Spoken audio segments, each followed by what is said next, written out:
Hello everyone, welcome to my channel teacher connection. आज के video में हम बात करेंगे class 8th NCERT science chapter 2 सूक्ष्म जीव मित्र एवं शत्रु।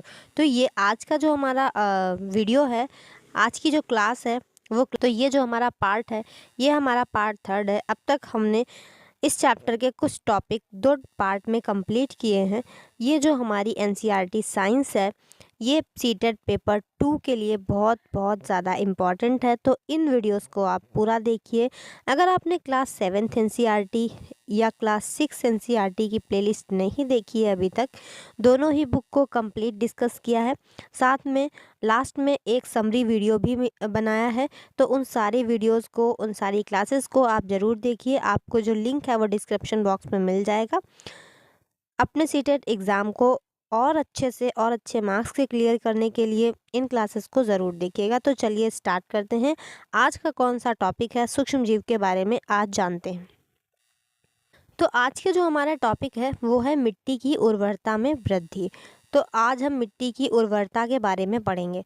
तो अब तक जो हमने पढ़ा है उसमें हमने ये जाना है कि कौन कौन से ऐसे सूक्ष्म जीव हैं जो कि हमारे मित्र हैं। तो बहुत सारे सूक्ष्म जीवों को हमने अपने खाद्य पदार्थ में उपयोगी और वाणिज्यिक रूप से उपयोगी और औषधीय रूप से उपयोगी ऐसे बहुत सारे सूक्ष्म जीवों के बारे में बात की है। तो आज हम बात करेंगे कि क्या मिट्टी की उर्वरता में वृद्धि करने के लिए भी सूक्ष्म जीवों का योगदान होता है। तो बिल्कुल होता है।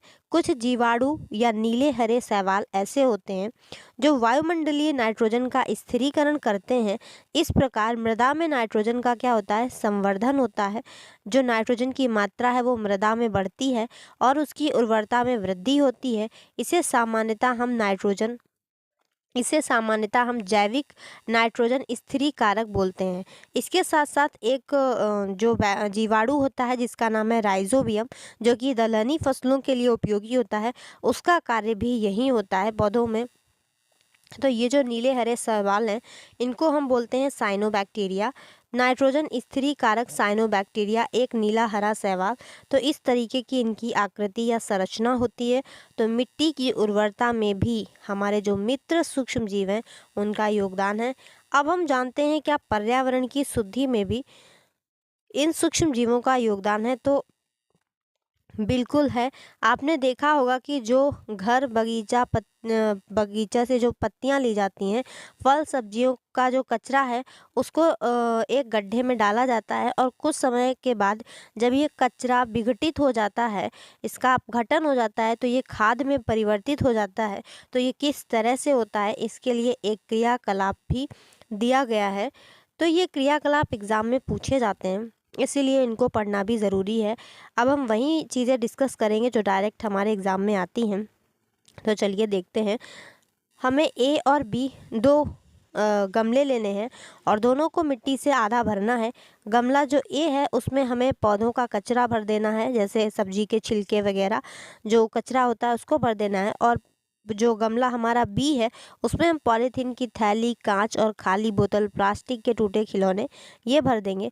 और उसके बाद 3-4 सप्ताह बाद दोनों का हम परीक्षण करेंगे। तो हम क्या पाएंगे कि दोनों ही गमलों में हमें कुछ अंतर दिखाई देगा। जैसे कि जो हमारा गमला ए था जिसमें हमने सब्जी के फल छिलके डाले थे, वो सब का अपघटन हो गया और ये वहाँ पर एक पादप अपशिष्ट का अपघटन कर, सूक्ष्म जीवों ने अपघटन कर उसे खाद में परिवर्तित कर दिया है। और फिर इस प्रक्रिया में जो भी पोषक तत्व बने हैं वो पौधों द्वारा पुनः उपयोग किए जा सकते हैं। इसी के साथ साथ जो गमला बी है, इसमें जो पॉलीथीन की थैली, कांच की बोतलें, खिलौने के टूटे हुए टुकड़े हैं, इनमें कोई परिवर्तन नहीं हुआ है। मतलब जो सूक्ष्म जीव हैं उन पर कोई भी क्रिया करके खाद में परिवर्तित नहीं करते हैं।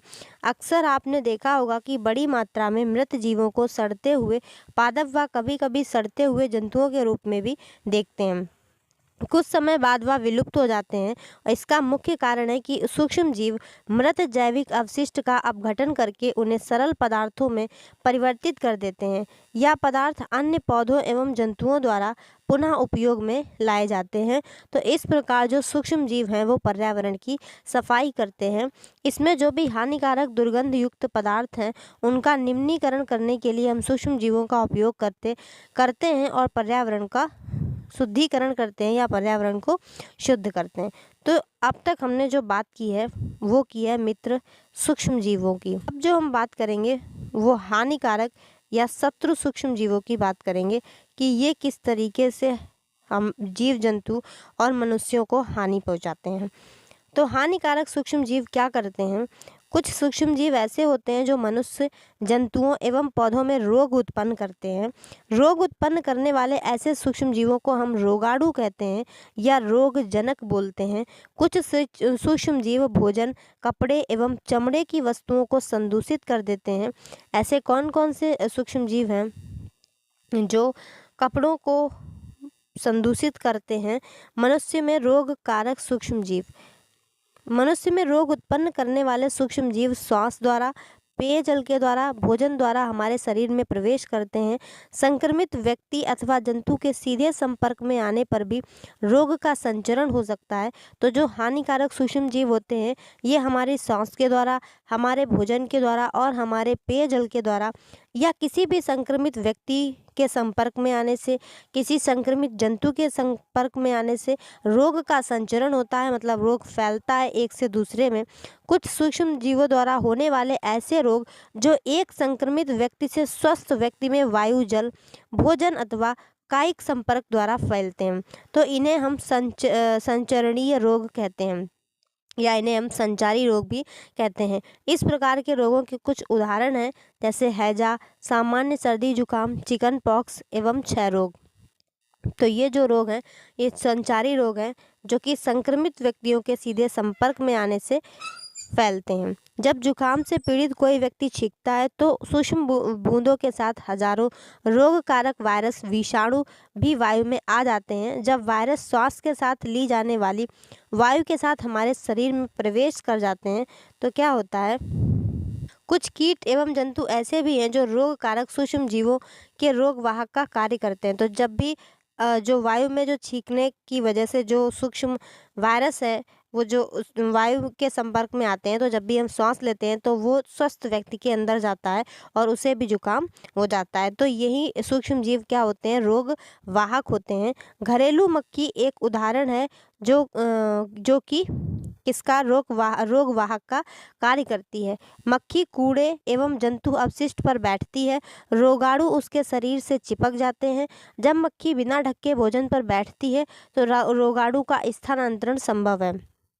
जो भी व्यक्ति ऐसा संदूषित भोजन करता है उसके बीमार पड़ने की संभावना होती है। तो भोजन को हमें सदा ही ढकने के लिए बोला जाता है क्योंकि जो मक्खी है वो एक रोग वाहक का कार्य करती है। पहले वो गंदे कूड़े और अवशेष पदार्थों में बैठती है तो उसके जो बॉडी होती है उसमें वो सूक्ष्म जीव जो कि रोग फैलाते हैं वो चिपक जाते हैं और जब वो किसी भोजन वगैरह पर बैठती है, खाद्य पदार्थों पर बैठती है तो वो उस पर छूट जाते हैं। तो जब भी उसे कोई व्यक्ति ग्रहण करता है या उसका सेवन करता है तो वो बीमार पड़ जाता है। इसीलिए भोजन को हमेशा ढक के रखना चाहिए, बिना ढके भोजन को खाने से बचना चाहिए। मादा एनाफिलीज मच्छर एक अन्य उदाहरण है रोग वाहक का। मच्छर प्लाज्मोडियम मलेरिया परजीवी का वाहक है। मादा एडीज मच्छर डेंगू के वायरस का वाहक है। हम मलेरिया और डेंगू को कैसे नियंत्रण करते हैं या फिर इनसे हम कैसे बचते हैं, तो ये है मादा एनाफिलीज मच्छर जो कि किसका वाहक है, मादा एनाफिलीज मच्छर किसका वाहक है, मलेरिया परजीवी का वाहक है जिसे हम प्लाज्मोडियम कहते हैं। और जो डेंगू का जो वाहक है उसे हम मादा एडीज मच्छर कहते हैं। तो इनके नाम ज़रूर याद रखने हैं। सभी मच्छर जल में उत्पन्न होते हैं और हमें पानी को कभी नहीं रुकने देना चाहिए। कूलर, टायरों एवं फूलदानों इत्यादि में कहीं भी जल को एकत्र न होने दें। अतः अपने आसपास के स्थानों को स्वच्छ एवं शुष्क रखकर हम मच्छरों को पैदा होने से रोक सकते हैं। तो हम मच्छरों को कैसे रोक सकते हैं कि हमें अपने आसपास कहीं भी जल नहीं भर के रखना है। तो ये एक बहुत इम्पॉर्टेंट टेबल है जिसको हमें बहुत ध्यान से पढ़ना है और इसे याद भी करना है। यहाँ पर मनुष्य में सूक्ष्म जीवों द्वारा होने वाले सामान्य रोगों की बात की गई है कि कौन कौन से मानव रोग हैं और वो उनके बचाव के क्या उपाय हैं और किस तरीके से वो फैलते हैं और उनका कौन सा रोग कारक है। तो सब चीज़ हम जानते हैं। ये सीटेट में मैच द फॉलोइंग में पूछे जाते हैं। तो पहला रोग है हमारा क्षय रोग, जो कि जीवाणु से होता है। इसके संचरण का जो तरीका है वो वायु है। रोगी व्यक्ति को पूरी तरह से अन्य व्यक्तियों से अलग रखना, रोगी की व्यक्तिगत वस्तुओं को अलग रखना और उचित समय पर टीकाकरण कराना, ये इसके सामान्य उपाय हैं। तो इसमें कौन कौन से ऐसे रोग आते हैं। क्षय रोग के बाद इसमें मीजल्स, खसरा आता है। ये भी वायरस से फैलता है। ये इसका जो रोग कारक सूक्ष्म जीव है वो वायरस है और ये भी वायु के द्वारा संचरित होता है। तीसरा जो रोग है वो है चिकन पॉक्स, वायरस से, ये भी इसका रोग कारक है। वायु से सीधे संपर्क में आने पर चिकन पॉक्स फैलता है। पोलियो, ये भी वायरस से होता है। ये वायु अथवा जल दोनों से संचरित होता है।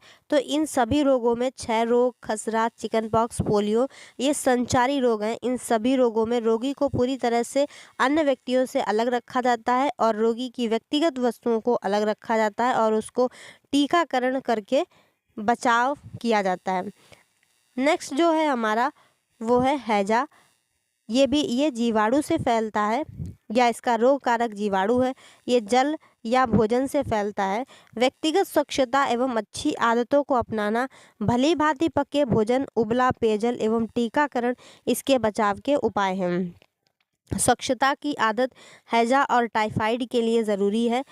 दोनों ही जीवाणु से फैलते हैं। जीवाणु इनके रोग कारक है। जल और भोजन से ये संचरित होते हैं।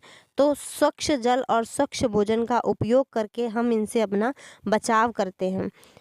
नेक्स्ट है हमारा हेपेटाइटिस ए, जो कि वायरस से फैलता है और इसका जो संचरण होता है वो जल से होता है। अगर दूषित जल का हम उपयोग करते हैं तो हेपेटाइटिस ए का खतरा रहता है। तो उबले हुए पेयजल का प्रयोग करना है और टीकाकरण इसके बचाव के कारण है। लास्ट है हमारा मलेरिया। अभी हमने देखा कि मलेरिया प्रोटोजोआ मच्छर से फैलता है। तो मच्छरदानियों का प्रयोग करना है, मच्छर भगाने वाले रसायनों का प्रयोग करना है, कीटनाशकों का छिड़काव करना है। मच्छर के प्रजनन रोकने के लिए जल को किसी भी स्थान पर एकत्र नहीं रहने देना है। इससे हमारा मलेरिया, डेंगू से बचाव होगा।